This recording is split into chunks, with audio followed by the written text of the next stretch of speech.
उम्मीद है आप लोग खैरियत से होंगे। आज की वीडियो में हम बात करेंगे कि हाई कोलेस्ट्रॉल के आपके जिस्म के ऊपर क्या असरात पैदा होते हैं। सबसे पहले तो ये डिफ्रेंशिएट करना ज़रूरी है कि कोलेस्ट्रॉल बेसिकली दो तरह के होते हैं, एलडीएल और एचडीएल। एलडीएल को आप सादा अल्फाज में बैड कोलेस्ट्रॉल भी कह सकते हैं।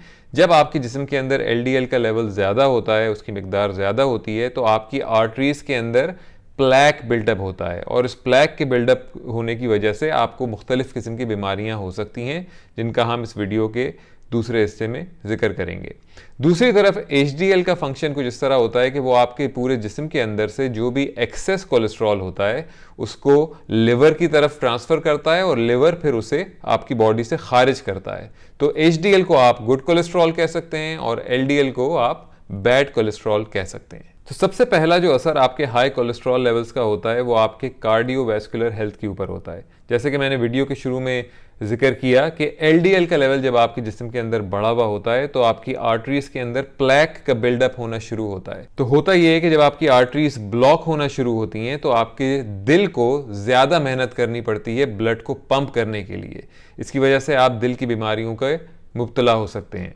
मिसाल के तौर पे जब ये आर्टरीज ब्लॉक होना शुरू होती हैं प्लैक की वजह से, तो आपको एंजाइना की बीमारी हो सकती है, यानी कि आपके टेम्परेरी ब्लॉकेज हो सकता है आपकी आर्टरीज के अंदर, जिसकी वजह से आपको हार्ट ने सही तौर पे फंक्शन करना बंद कर दिया हो।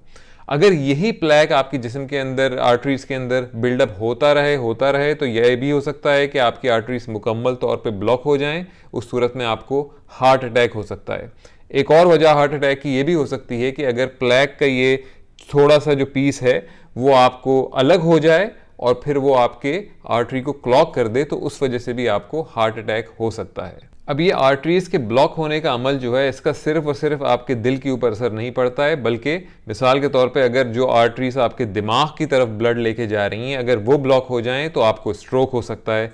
इसी तरह जो आर्टरीज आपके पैरों की तरफ खून लेके जा रही हैं अगर उनमें भी ब्लॉकेज पैदा हो जाए प्लेक की वजह से, तो उसकी भी आपको मुख्तलिफ बीमारियां हो सकती हैं। ये तो बात हो गई कोलेस्ट्रॉल और कार्डियोवैस्कुलर हेल्थ के रिलेशनशिप के ऊपर।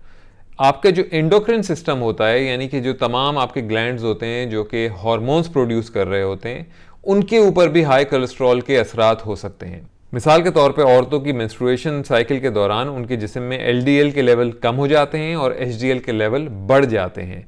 तो इसी वजह से ये देखा गया है कि जो औरतें मेनोपॉज से गुजर चुकी होती हैं, यानी कि उनकी मेंस्ट्रुएशन साइकिल अब नहीं हो रही होती है, तो उनके जिस्म के अंदर एलडीएल के लेवल बढ़ जाते हैं, क्योंकि मेंस्ट्रुएशन साइकिल के दौरान ये जो बैलेंसिंग एक्ट हो रहा होता है ये होना बंद हो जाता है। उसके अलावा जो थायराइड हार्मोन होता है उसकी प्रोडक्शन की वजह से भी आपके जिस्म के अंदर एलडीएल के लेवल्स चेंज हो सकते हैं। मिसाल के तौर पे जिन लोगों को हाइपोथायरॉयडिज्म की बीमारी है, यानी कि उनके थायराइड हार्मोन के जो लेवल हैं वो कम हैं, तो उनके जिस्म के अंदर एलडीएल का बिल्डअप ज़्यादा होना शुरू हो जाता है। इसके बरक्स जिन लोगों को हाइपरथायरॉयडिज्म की बीमारी है, यानी कि उनके थायराइड के हार्मोन्स के लेवल बढ़े हुए होते हैं, उनके जिस्म के अंदर एलडीएल के लेवल कम हो जाते हैं। इसी तरह जिन मर्दों को प्रोस्टेट कैंसर होता है उनको अमूमन टेस्टोस्टेरोन लेवल्स कम करने के लिए दवाइयाँ दी जाती हैं।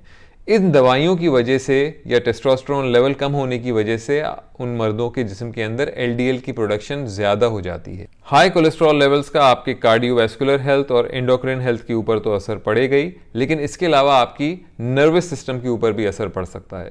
मिसाल के तौर पे जो आर्टरीज आपके दिमाग को खून सप्लाई कर रही हैं, अगर उनके अंदर ब्लॉकेज पैदा हो जाए प्लैक के बिल्डअप की वजह से, तो आपको स्ट्रोक हो सकता है। उसके अलावा अगर आपके जिस्म के अंदर ज़्यादा एलडीएल का बिल्डअप हो रहा होगा तो आपके दिमाग के अंदर प्रोटीन का बिल्डअप होना शुरू हो जाता है और इस प्रोटीन के बिल्डअप होने की वजह से आपको अल्जाइमर्स डिजीज़ भी हो सकता है। और आखिर में हाई कोलेस्ट्रॉल लेवल्स का आपके डाइजेस्टिव सिस्टम के ऊपर भी बुरा असर पड़ सकता है।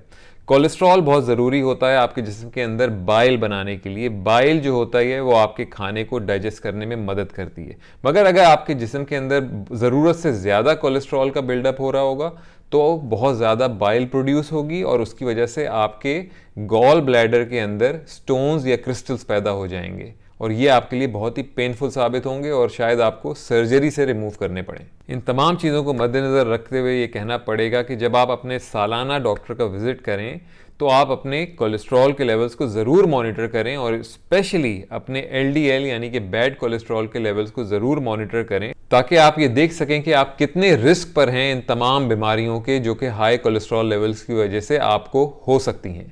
उम्मीद है आपको आज की वीडियो पसंद आई होगी। अगर वीडियो पसंद आई है तो लाइक कीजिए, चैनल को सब्सक्राइब कीजिए और अपना और अपनों का ख्याल रखिए।